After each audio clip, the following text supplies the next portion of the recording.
Siya po ang famous born again. I mean, nung sinabi ni Jesus yun, no? Sa John 3:15, sinabi ni Nicodemus, paano ko maliligtas? Paano ko magkakaroon ng kaligtasan? Diba? Sabi ni Jesus, you need to be born again. Una nating nabasa sa John 3:15, the famous born again.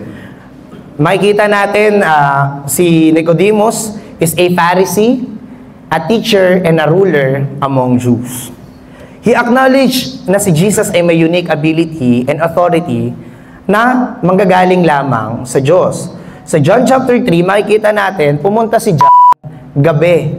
Bakit?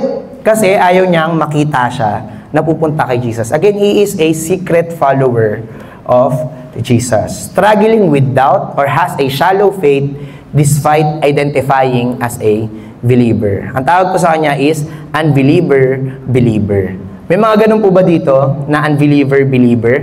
Struggling pa rin, with doubt pa rin kung totoo ba si Jesus? Shallow pa rin po yung faith natin patungkol kay Jesus. Pero tinitignan natin as, ako naniniwala ako kay Jesus, pero hindi ako sure. So parang ganun po. May mga ganun bang Christian dito na pag sinabi, naniniwala ka ba kay Jesus? Yes, naniniwala ako. Sure ka ba? Sakto lang. Medyo-medyo. No, yan si Nicodemus, the unbeliever-believer.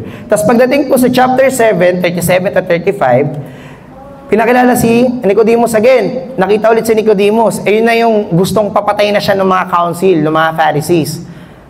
Kasi sa kung ano-anong sinasabi ni Jesus na siya daw ang anak ng Diyos at nagagalit ang mga Pharisee doon. Pero si Nicodemus ay nagsabi, sabi niya, hindi ba't labag sa kutusan natin na hatulan ng isang taong hanggat hindi siya nalilitis at inaalam kung anong ginawa niya?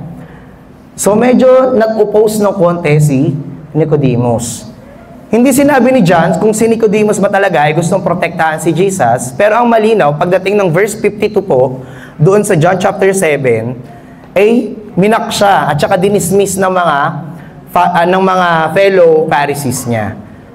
Still, we cannot see dito sa chapter 7 kung ang standpoint ni Nicodemus ay talagang naniniwala na talaga siya kay Jesus. Kung talagang gusto niyang protektahan si Jesus.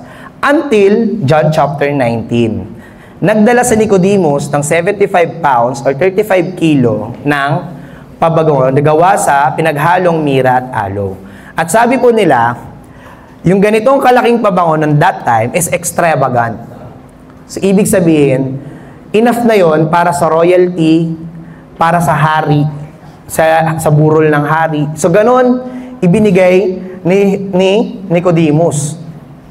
At mahal po yung pabangong ito.